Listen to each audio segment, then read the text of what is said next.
அருள்மிகு பச்சை மலையென வழங்கிய மந்திரகிரியாகிய மகாயுக மலைக்கோவிலுக்கும் மகாயுகம் 736 அலைவரிசைக்கும் மீண்டும் உங்களை அன்புடன் வரவேற்கிறோம். இந்த வரவேற்பு மந்திரகிரி மகாயுக மலைக்கோவிலின் 34வது ஆண்டு சித்திரை பூர்ணிமா திருவிழாவிற்கான வரவேற்பாகும்.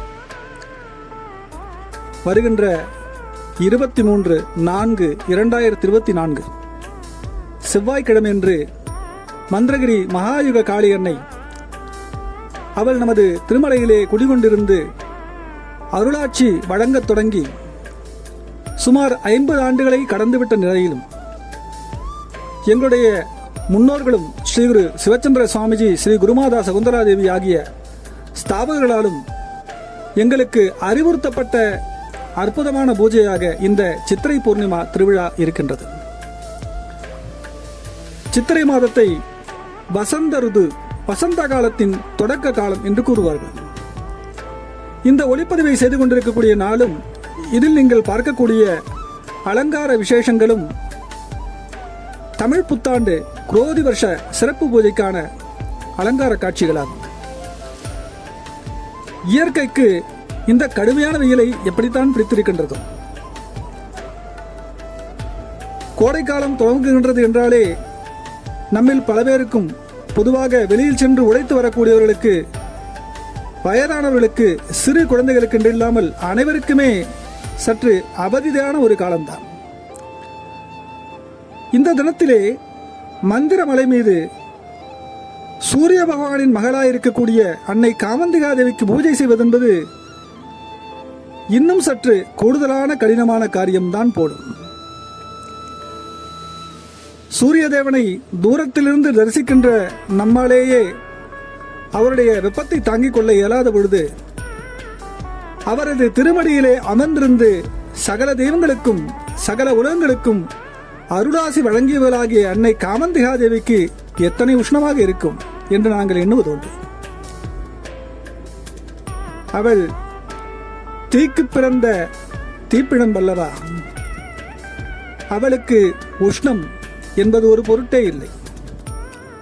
ஆனால் சாமானியமான ஜீவன்களாகிய நமக்கு இந்த உஷ்ணத்தை தாங்கிக் கொள்ளக்கூடிய அளவிற்கு உடலின் பக்குவமோ மனதின் பக்குவமோ இல்லை.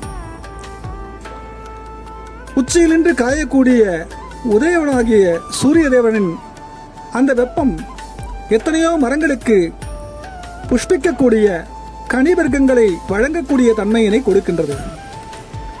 மனிதர்களாகி நாமும் சில உயிரினங்களும் தான் இந்த உஷ்ணத்தினாலே மிகவும் வாட்டமடைகின்றோம்.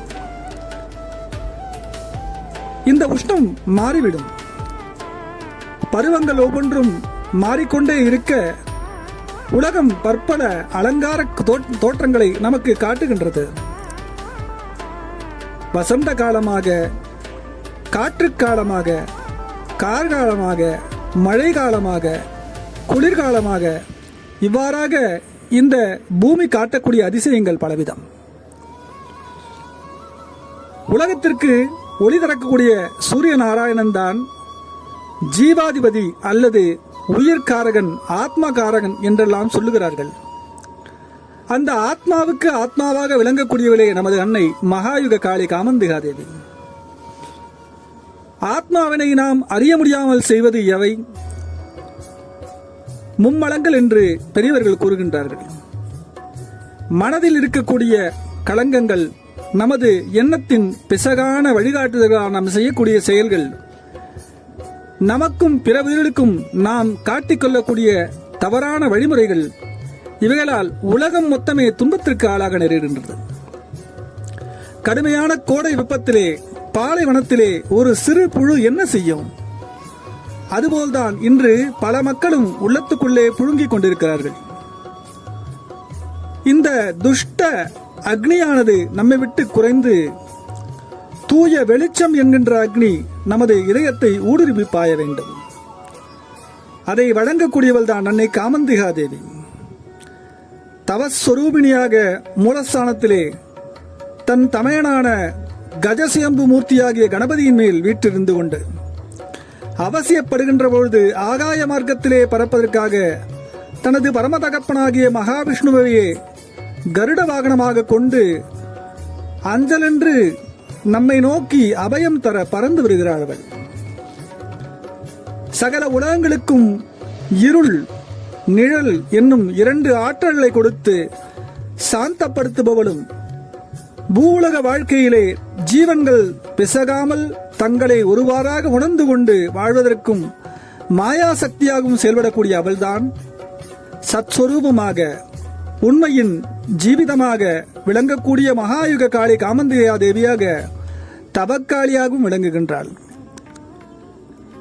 நமது சிறு முயற்சி என்னவென்றால், ஸ்ரீராம பிரானுக்கு சேதுவினை கட்டுவதற்கு ஒரு அணில் மணலை உதிர்த்து கொடுத்து உதவியதைப் போலே சகல உலகங்களின் தகிப்பிக்கின்ற தவக்கணலாகிய அன்னையை சிறிதேனும் குளிர்வித்து விட வேண்டும் என்ற பேராவலின் காரணமாக சிறிய அபிஷேக அலங்காரங்களை நாம் செய்கிறோம்.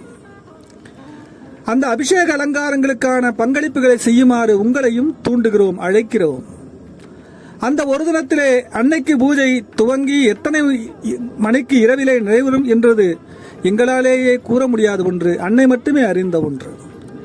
ஆகையால் அந்த ஒரு தினத்திலே அன்னையின் திருமலையிலே இரவு தங்கியிருந்து அவளது மடியிலே படுத்துறங்கும் குழந்தைகளாக நாம் எல்லாம் மாறுவோம் என்று மந்திரகிரி மகாயுக மலைக்கோவிலின் 34வது ஆண்டு சித்திரை பூர்ணிமா திருவிழாவிற்கு உங்களை, நமது அன்பு சொந்தங்களை வாத்சல்யத்தோடும் பக்தியோடும் அழைக்கிறோம்.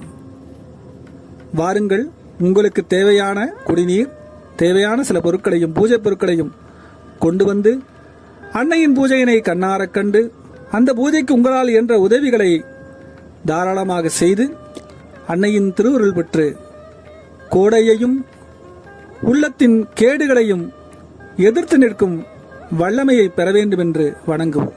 ஓம் காளி, ஜெய் காளி.